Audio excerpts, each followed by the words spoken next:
welcome to the Animal Training Academy Making Ripples podcast show, the show where we share the stories of the ripple-making extraordinaires with behavior nerd superpowers who make up the Animal Training Academy membership. I'm your host and one of the happiness engineers at Animal Training Academy, Shelley Wood from Drop Your Jaws Dog Training in Cape Girardeau, Missouri in the United States. We're absolutely thrilled and grateful to have you here with us today. Make sure you go ahead and hit that subscribe button so that you don't miss a single episode. This show is brought to you on behalf of the Animal Training Academy membership. So if you like the conversations in these episodes, then we want to invite you to continue them with like-minded people in the ATA membership, which you can find out more about at www.atamember.com. Within the membership, you can get access to twice monthly live web classes, the back catalog of previous web class replays, plus a huge library of videos and projects to help you problem solve your training challenges. And we're a sociable bunch with an exclusive private Facebook group and forums area. It's like a Netflix social media platform for animal behavior geeks.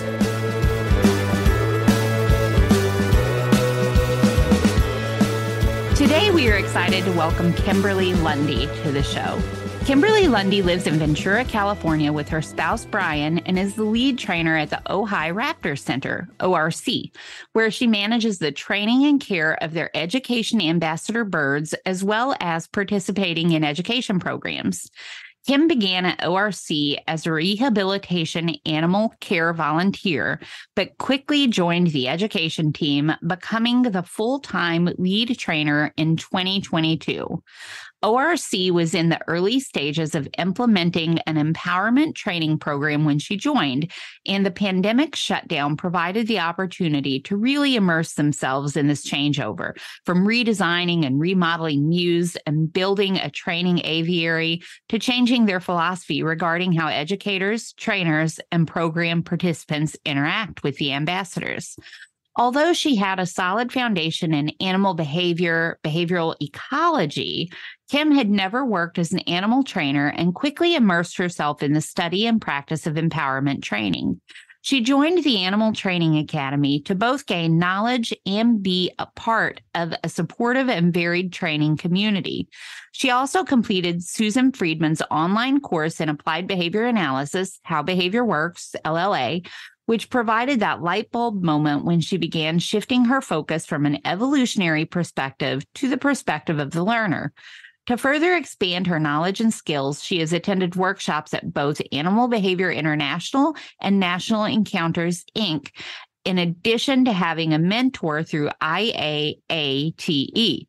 Kim is passionate about providing the highest possible welfare for all animal ambassadors, and one of her favorite challenges is the retraining of legacy ambassadors who were originally trained under a different paradigm. She holds a Master of Science in Zoology from The Ohio State University and has completed and published research in behavioral ecology, in addition to working as a freelance editor in science and education. In her time off, she and Brian enjoy hiking and exploring Southern California, as well as sharing culinary adventures and a love of live music. Welcome, Kimberly. We're really excited to have you here today. Thanks. I'm excited to be here. Yeah, well, thank you for joining me. Could you start us out today by sharing a little bit of your story with us, telling us maybe how you started working with animals and some of the work that you do now? Well, I was always interested in biology and in animals and animal behavior. And so even when I was young, I was interested in doing ecology and behavioral research. And so that's how I ended up being a biology major. And then I took a kind of a sideways loop and worked as an editor of science and academic research.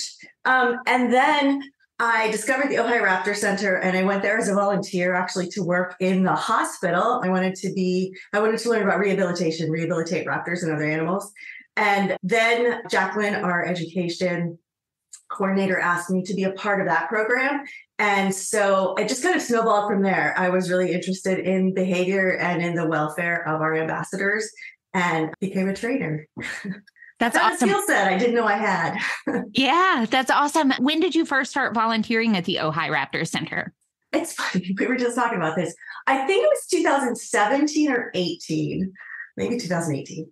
And what were some of the things that you first did as a volunteer there at the center?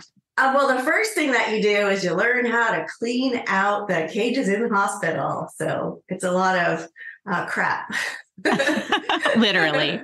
Yes, that's what it is. No, but it's really rewarding. And it's funny because some people are like, oh my gosh, you just clean gross cages and do laundry. And that's not all that you do, but those are really super important things that I did as a volunteer and that our volunteers do now, because without all of that work, then the veterinarian and the technicians wouldn't have time to do all of the really important stuff with the animals. And so after doing that for a bit, I also would assist with exams, assist in the med room. And then I started helping take care of the ambassador birds as well. Nice. So you started helping with just laundry and basic kind of cleaning stuff that was needed there. And then you moved to, I think I might have skipped a middle thing that you said. You moved to taking care of the ambassador birds. What did you say in between there? Oh, so when you start out, like your first days, you work on cleaning cages. And then I started helping with exams and taking care of the rehab patients outside. And then I also started taking care of the ambassadors. Okay, that was it. That was the part that I was wanting to go back to, the exam. So that's taking care of the birds to help with medical exams? Yeah, those are the rehabilitation animals. Okay. Could you tell us maybe a little bit about the Ojai Raptor Center and the different types of work that they do? Because I think if I remember from when we spoke before, some of the birds are going to be there for maybe the rest of their lives, and some of them are going to be reintroduced. So could you kind of tell us about maybe the different things that are going on there? Yeah, so the Ojai Raptor Center is primarily a rehabilitation hospital that specializes in birds of prey. We also will rehabilitate corvids, so crows and ravens, and sometimes opossums. And other than that, we'll triage any kind of wildlife and send that out to other centers that specialize in those types of animals. And in turn, they will send raptors to us. So we see probably at least 900 patients a year. And so most of those birds, the patients, will be assessed and treatment plans will be decided. So they could be with us for a few days, even a few hours, if we determine that it's an accidental kidnapping of a fledgling, and they can be reunited with their families. Some young are re-nested. And then sometimes occasionally a bird has to stay for a full year. We had a golden eagle that was there for a full year because it had to remain in rehabilitation until it fully molted and built up its flight muscles. So those are all the rehabilitation animals that are treated by the hospital. They come in and they go out. Then we have a small number of ambassadors, and these are unreleasable rehabilitation cases, basically, that we keep in human care for the rest of their lives. And we now work with them to train them to exhibit natural behaviors in educational settings. And we're also working to train some of them to continue outreach the way that we used to go to schools with live birds. And so those birds are solely in the education program, and they will stay with us for the rest of their life because they cannot survive in the wild. And is that where the majority of your focus with your work there at the center is now, in the educational program and with the training of the ambassador birds? Do I understand that correctly? Yes, that's my focus now. Sadly, actually, because of the highly pathogenic avian influenza, we're even more separated now because in order to protect our ambassador birds, Jacqueline and I don't even enter the hospital or touch patients or laundry or anything. But yes, my focus as a lead trainer is really solely on training and participating in education. I wondered if you could talk just a little bit about how things have changed, kind of the evolution of that education and ambassador program in the time that you've been there since 2017 when you started serving as a volunteer there. Are things the same now, or have there been some changes? So there have been a lot of changes in the education and ambassador program. When I first began, for one, we had many more ambassadors, and those ambassadors were trained using more traditional falconry-based methods. And we also had a program that included a number of volunteer handlers and primarily outreach, in which we took birds on gloves out to schools and to other organizations. And the groundwork for this change to choice-based or empowerment training was already set. So Jacqueline DeSantis and a couple of volunteers had already started working with a couple of the birds. And then COVID and the shutdown actually gave us a chance to really lead into it. And we started from the ground up by basically retraining some ambassadors that were already with us. Those are legacy birds that had some kind of aversive past. We also coincidentally simultaneously lost a number of ambassadors that were all very old and acquired around the same time. So that natural attrition also caused a decrease in our numbers. And so with fewer ambassadors, we can focus much more on the empowerment-based training and also on a more hands-off approach. So we don't have a lot of people handling birds for short periods of time on the glove. Actually, all of our birds are jest-free now, and our vultures don't wear cuffs at all. And we present a lot of our birds in a more hands-off presentation in a training aviary, although we are training a couple of our smaller birds to travel to schools and be presented on the glove there. Okay. And so I have no experience with birds at all. So you've said a couple of things there that I'm not familiar with. You said something free, just free, or? Okay, yes. So when you see a falconry bird or a bird, for instance, when people fly eagles like at football games, you'll see that they have some straps attached to their legs. So around their lower leg, they'll have a cuff. And that's like an anklet. It's literally a leather cuff. It's like a little bracelet. And those can be removable or they can be attached. And then attached to that is a jest, which is a small strap, and that's then attached to a leash. And so it's sort of like when you walk your dog, you have them on a leash so that they don't go bolting after a rabbit and get hit by a car. This is a similar kind of a safety measure so that if a bird gets suddenly startled or for whatever reason decides that their natural inclination is to fly away, that it's like a leash on a dog. They can only go so far, so they can't accidentally fly off and get lost or inadvertently land on and potentially injure somebody. Okay. And so you all have moved away from using those at the center. Is that right? So our animals, our birds used to have permanent cuffs and jesses. And so this reflected a different way of thinking and a different way of handling the birds. And so now we've trained our birds to be voluntarily jessed. So either on a perch or on a glove, we'll attach those jesses. They just go through a little hole on the anklet. And then we attach them to a glove for safety, like when we're transporting them, when we're walking around. And so they don't live in those jesses anymore. Oh, that's great. So they get to take a little break from them, and then they are able to cooperatively allow you to put them on. Yeah, very nice. Actually, when we're in the training aviary as well, they don't have the jesses on, so they don't have to fly around with jesses attached to their legs. Yeah, that's a very, very nice change. And you mentioned traditional kind of falconry methods. And I know we've had a guest on the show who spoke a little bit about what some of those traditional methods were like before. But for anybody who didn't hear that episode and who's not familiar, I wonder if you could share just a little bit about what some of the more traditional falconry training methods are. So could you unpack some of that for us a bit?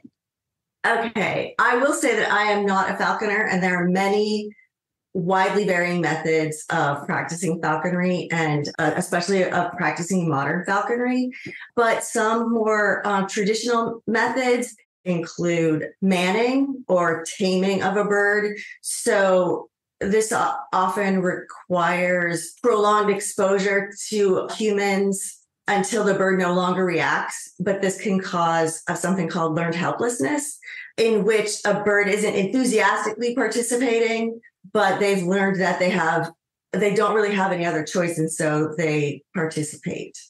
And some of our mews used to be primarily slats around the mew, and we've opened those up so that They're more wire enclosures and blue sight windows so that the birds can see all of us as we're working. Our center is not open to the public, so we don't have display aviaries.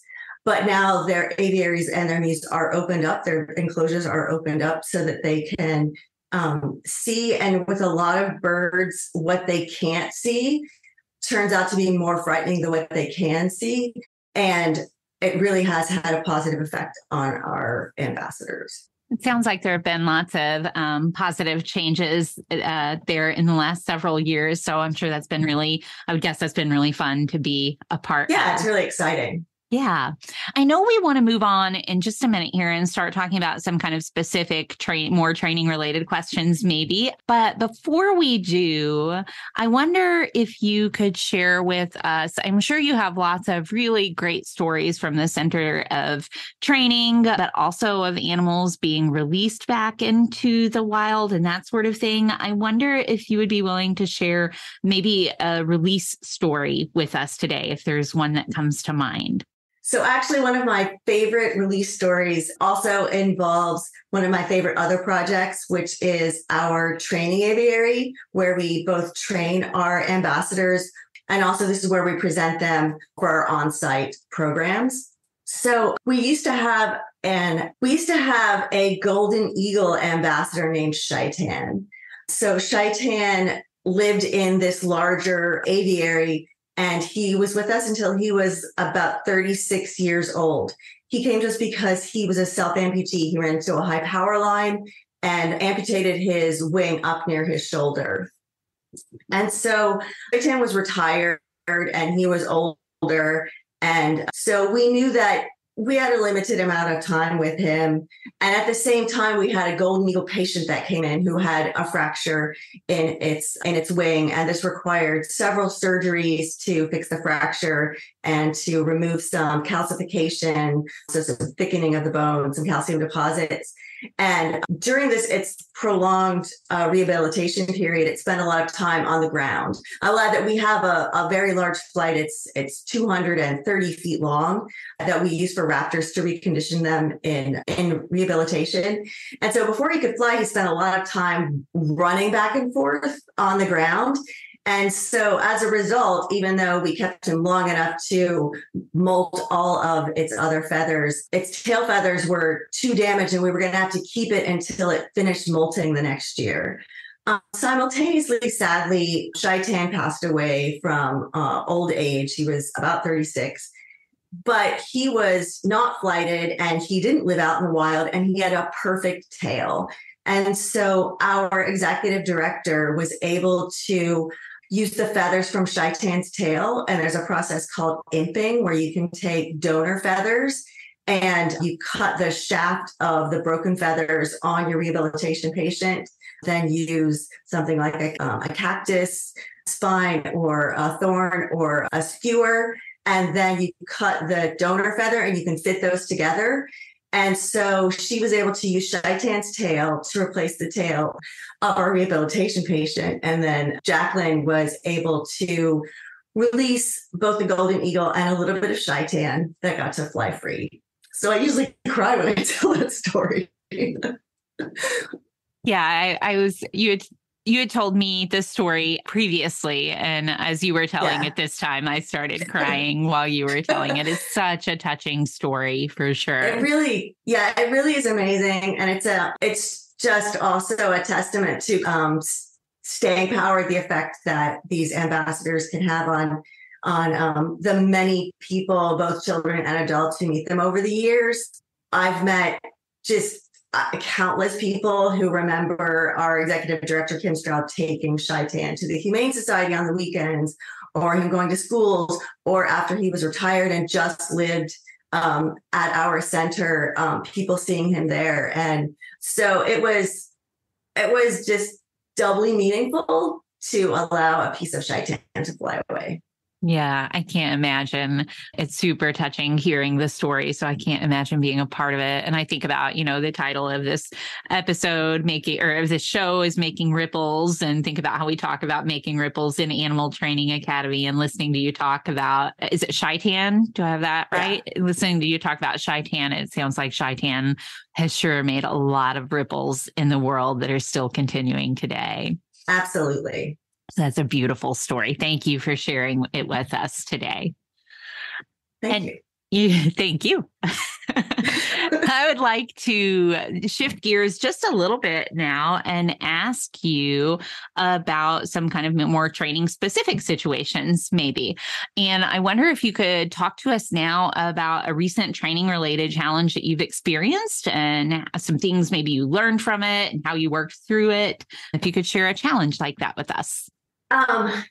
Which one to choose? So most recently, we actually have a great horned owl who came to us. Her name is Juniper. She came to us during the pandemic. She's actually a 2020 hatch baby. And at the time, we didn't have a lot of volunteers. I was still a volunteer at the beginning of the pandemic. There were only a couple of volunteers and like 3 staff members. And we really didn't have the resources or the time or really the experience yet to train this young bird. She came to us as a nestling who fell 30 feet out of her nest, and she has some neurological effects. And so her initial training was done at Avian Behavior International, and then she came back to us. But during the pandemic, she just didn't get exposed to a lot of people. And so when we did start bringing her out for private tours at our center, she didn't do quite as well with people as she might have if her training had always involved people. And then we had a couple of unfortunate incidents with early on with some visitors, and she started to become fearful of being in the training aviary. She did really well on Zoom, so she did really well in front of the camera, but not as well in person. And so we really had to roll back, and I had to think about how to reintroduce her to the training aviary in a way that we could slow down and help her get more confidence. And so part of that actually was removing her jesses, the straps that were on her ankles, and teaching her to get jest and ungest voluntarily. But also with the help of my mentor, actually, we installed like a start perch and a no perch at the back of the aviary so that when we go in, she can go there. And if she does not want to go to the front or she does not want to do what she's being asked, she can go back to that perch and we'll do a little reset or she can leave. And so with the help of that perch and just starting over again with taking her in and out and adding some tables to the back of the aviary so that she can work in the back and get a little feel for the people who are up front. She's now moving forward and even standing in front of people a bit longer to inspect them as they're observing her. And so that actually has been a pretty good breakthrough recently. And I have another one too.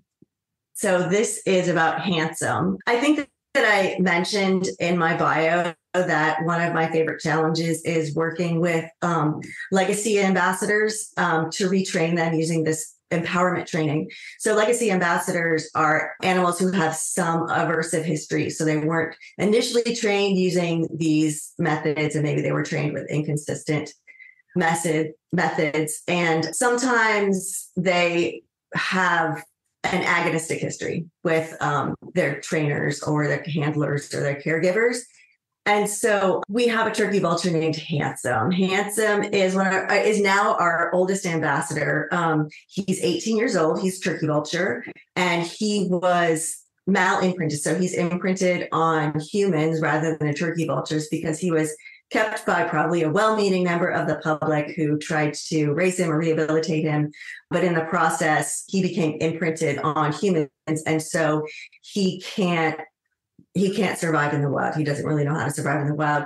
And he came to the Ojai Raptor Center at about 5 months of age and initially trained using some more traditional methods and was presented as a glove bird.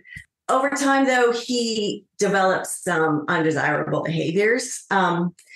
He had some inappropriate social behaviors with his longtime trainer, our executive director, his longtime handler, and had agonistic interactions with the people who cared for him. So people who cleaned his aviary, who brought him food. And basically, turkey vultures don't have a lot of vocalizations. They don't have a syrinx, which is like a human larynx or voice box. So they hiss, they can grunt, and they also bite. And over time, he developed behaviors of lunging, flying, or running at people who entered his aviary and biting them, and some resource guarding. He used to have a roommate. And so when someone would enter with food, he would then frequently lunge or fly at them, bite them, their pants, their shoes, their leg. And in response, they would frequently just toss his food as a distraction to get him away so that they could leave. But they were inadvertently reinforcing this behavior. So over time, basically, he was accidentally trained to go after people and to bite them. And so volunteers and staff had come up with a number of methods to keep Handsome away from their feet, like holding trays or water pans, just to get past him so he wouldn't bite. But then basically over time, it developed. There was a lot of feeling that he was an aggressive bird, and a lot of people had fear of him, and also just as from a safety perspective, couldn't enter his aviary or present him. And so he kind of ended up being underused.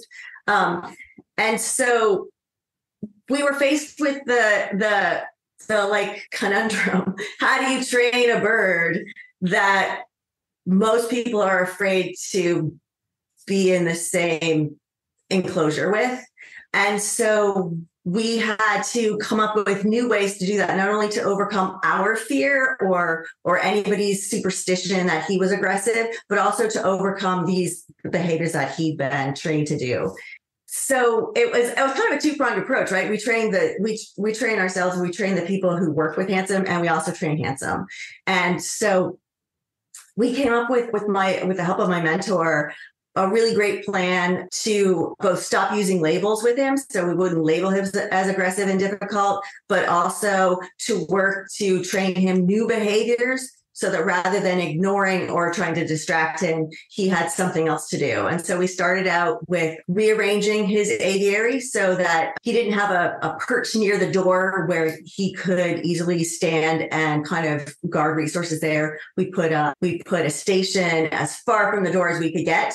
And so we helped teach him a station by working protected contact initially. So we were on the outside of a fence, he was on the inside of a fence, and we literally fed him off of like a spoon through the fence. And then we worked our way up to I could enter the aviary with him, and my counterpart Jacqueline would be outside ready to target him to his station if I needed her to, or just we would just go back and forth. And so over time, what we did was teach him some new skills, some new behaviors, so that those became more rewarding than biting us. And honestly, turkey vultures they're sometimes going to nip at you. And so one of the big lessons if you're going to train turkey vultures, you just can't anticipate that. And to overcome any fear that you might have. Luckily, I did not have a long history with Handsome. I didn't really have an aversive history with him. So that made it easier for me to be the first person to train him and to work free contact. And so it took several months, but I was able to get him into the training aviary with free contact. He actually surprised me in that when I first opened that aviary door, he really wanted to check out these new surroundings. I was not nearly as interesting as everything that was in the aviary. And so additionally, I will say that we also developed a method of reinforcing him with food that was in a cup to start with. So one of the best ways to train him a new way of getting reinforcement that doesn't involve so much opportunity to bite a hand or, just to interact in that method was to do it from a cup. And so over time, we got him into the aviary. I got him into the aviary in March of last year, which is about 2 weeks ahead of my target date. And since then, we've continued to work on additional behaviors that he can display in the training aviary. We're currently working on making longer flights. He has gone from being a really underused ambassador in many respects to being really one of the stars of the program. Not a lot of people get to be within a few feet of a turkey vulture. And it's impressive when they're large birds. When a turkey vulture opens up its wings to stun or opens up its wings to take a flight toward an audience, I especially love it when I hear kids just gasp in awe of this amazing bird that, especially in the area that I grew up in, they're fairly maligned, and a lot of vultures around the world face the danger of extinction and from persecution, basically from a misunderstanding about what they do and who they are. And so I'm particularly proud of our work with Handsome, and with my work with Handsome to help more people overcome the idea that turkey vultures or vultures in general are aggressive or are just undesirable animals. And so I think probably one of the biggest breakthroughs for us also was deciding that I was going to start glove training him, start getting him onto the glove, because he had a history of when he was on the glove, he would bite someone's arm. And so we worked on that. Also, we did some tandem exercises where I would get him on the glove and give him some reinforcement. And then Jacqueline would target him off onto a perch. And so she was protected contact outside of the aviary and I was inside of it. And that's moved up to, I can ask him to hop onto the glove and reinforce him with food in my hand rather than a cup.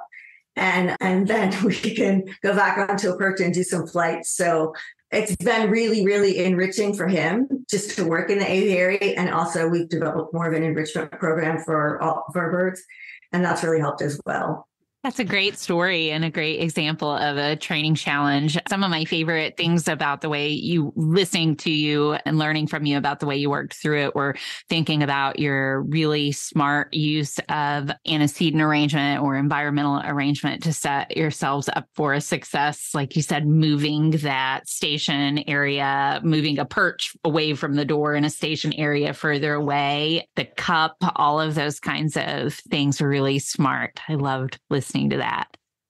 It's interesting because turkey vultures, and specifically for us, really do present both an opportunity and a challenge in terms of antecedent arrangement. Some species are more likely to excel with a higher degree of predictability. We found that with our turkey vultures, actually our two turkey vultures are very different. One of them likes a bit more predictability, Wonder, and Handsome. I rearrange frequently in the training aviary just to keep things new and exciting for us, I guess. But I did find that too much predictability for Handsome is less enriching. It's not as I don't want to say exciting because I'm assuming that I know what he's feeling, but it keeps him on his toes and it keeps him from getting distracted. And he spends more time in there, and he also learns more new behaviors when I rearrange. Yeah. And that kind of reminds me of what you were talking about too, when you talked about the first time he went in the aviary and how curious he was about all of the things that were in there. Yeah, it's a whole new world. Yeah. Well, that's great. And a wonderful success story. I love hearing that he's one of the leaders in the ambassador program now. Very cool. Yeah, he is a star. Yeah. And I also love what you were sharing about, I'm from the Midwest and we certainly have turkey vultures and vultures here. And I've always thought they were super cool animals, but just as you said, not a lot of people don't necessarily think that. And you hear a lot of negative kinds of things about them. So I think it's really awesome that you're able to work with these animals and then share how wonderful they are with the public too, to change their image a little bit, maybe. Yeah. We like to dispel as many superstitions as possible. Good. And it sounds like you're doing a great job with that too. Could you share with us now a training situation that you're proud of and or that you have found reinforcing? A different one? Yeah. Let's see. Yeah. I'm sure you have a ton. I mean, I'm very proud and very reinforced by Handsome, especially getting him on to a glove without fear from either me or the person outside of the wall.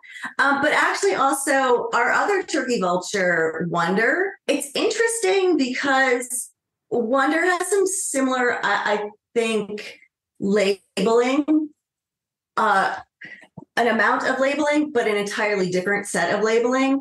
And a lot of times labeling actually reflects behaviors that are observed by humans of an animal.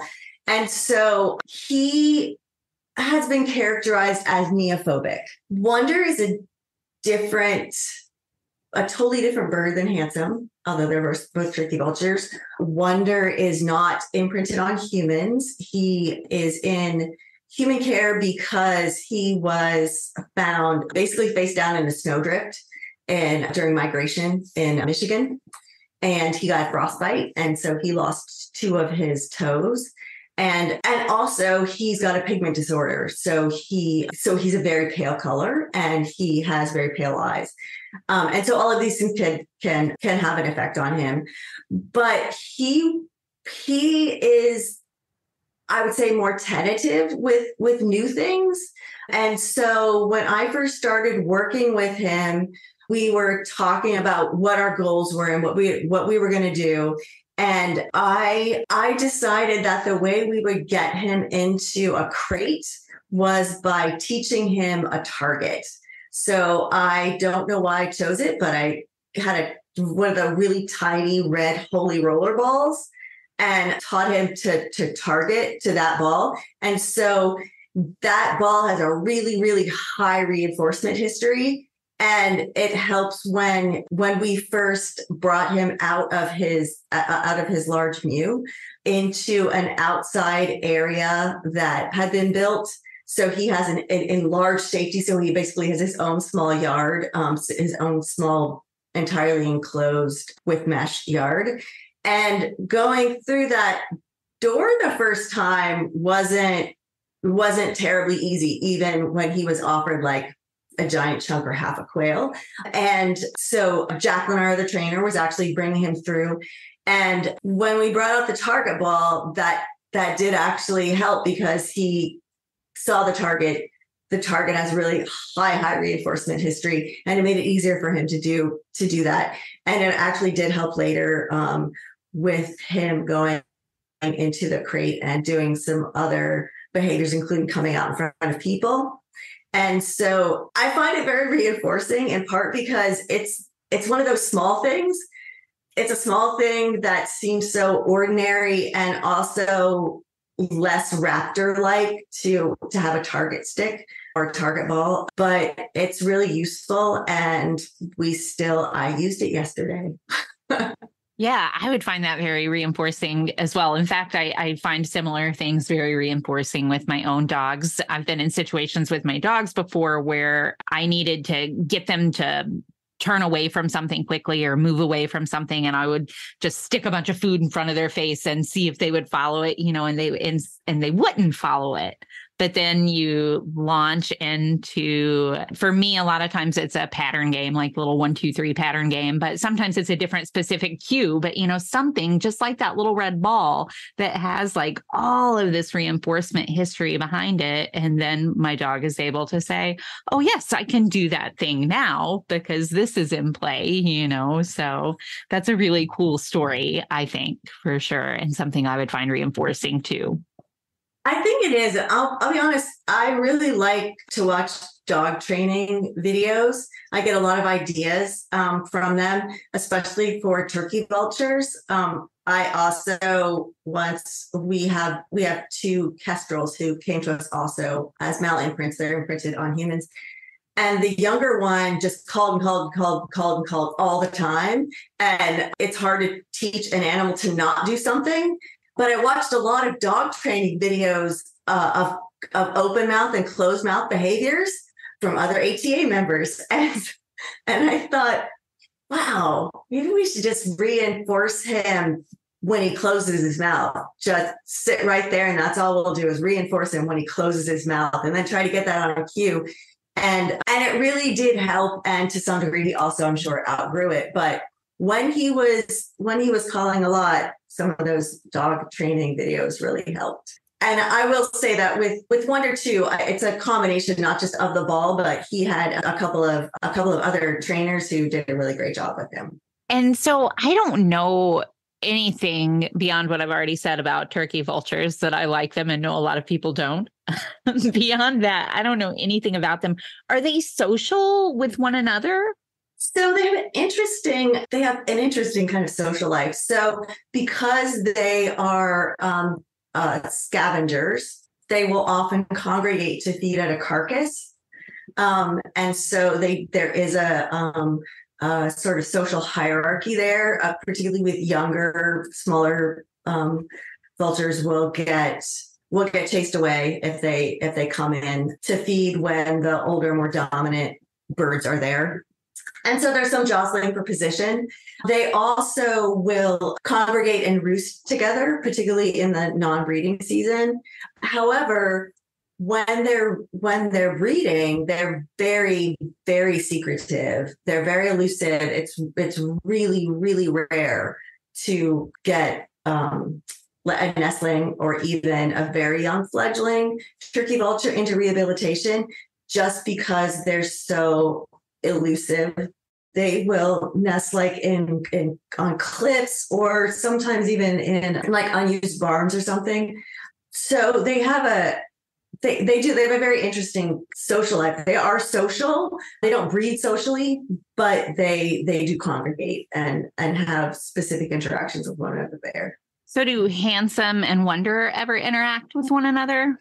No, they live separately. There was a time when they were in side-by-side aviaries, but they aren't now. Wonder's in a separate enclosure, and he's more comfortable there. But no, they don't interact with each other.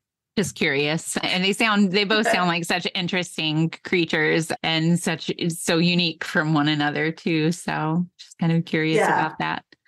Yeah, well, thank you, Kimberly, so much for everything that you have shared with us so far today.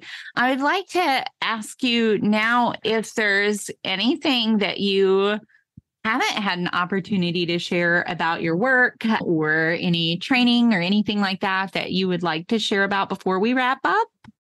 It's really important to me. And one of the things that I have found really important in joining communities, and especially really supportive communities.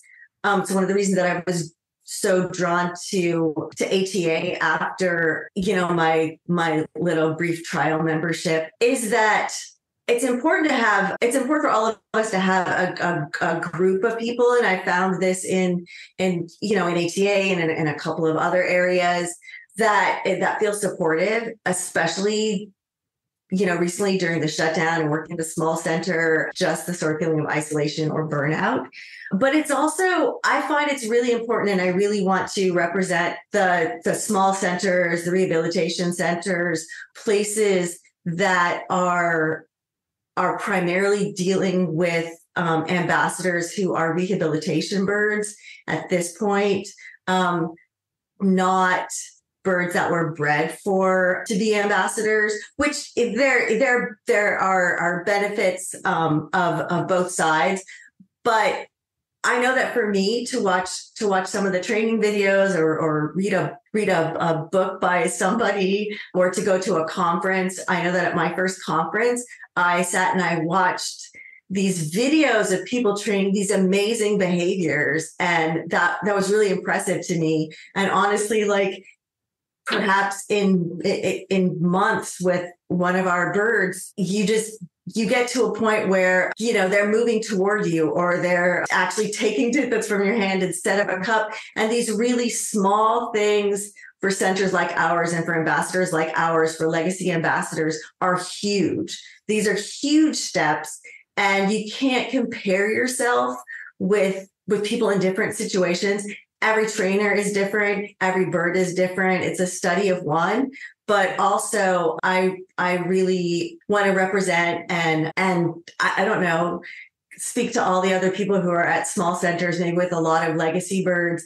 And you see people like, we can't free fly birds currently at our center, but we're doing some really impressive stuff. We're reaching a lot of people, and it's important to remember that and to celebrate every approximation, to celebrate every behavior, every small or large behavior, every person that you reach, because we're doing great stuff. Sometimes it just seems so small when you watch really big, impressive shows.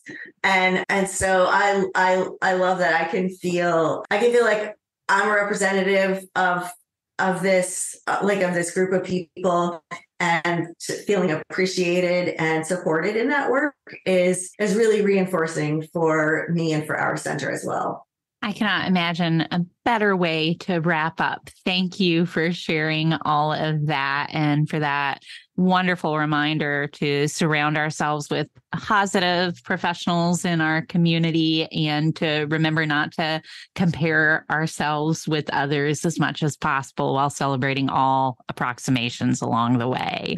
And it sounds like you're doing big and impressive stuff at the center too. You mentioned big and impressive things, seeing those and not wanting to compare yourself to that. But it sounds like you're doing big and impressive things. And I think that every big and impressive thing is just a culmination of small approximations, So beautiful. Thank you for all of that.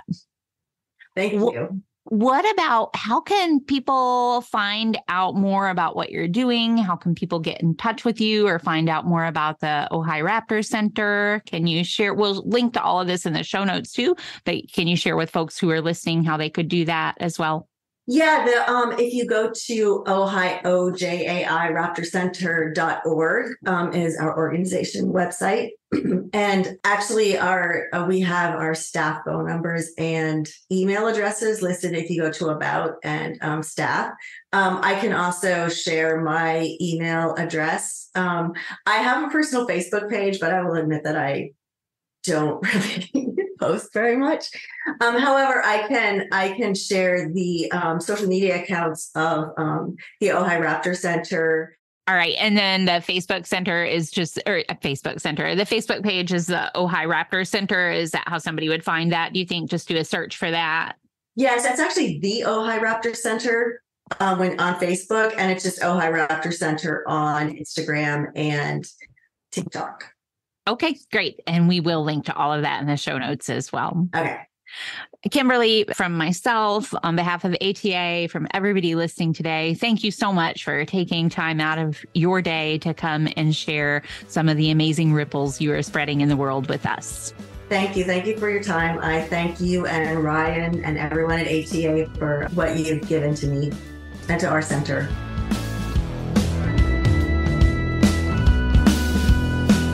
We do, of course, appreciate all of you tuning in as well. And if you have enjoyed this episode and are interested in carrying on the conversation about working with the animals in our lives in the most positive, most fun, and most choice-rich ways, then as mentioned at the start of this episode, the Animal Training Academy community is waiting for you. head on over to www.atamember.com and click on the membership button in the main menu to learn more about what members are describing as the Netflix social media platform for behavior geeks. That's it for this episode, though. Thank you so much for listening. You'll hear from us again soon.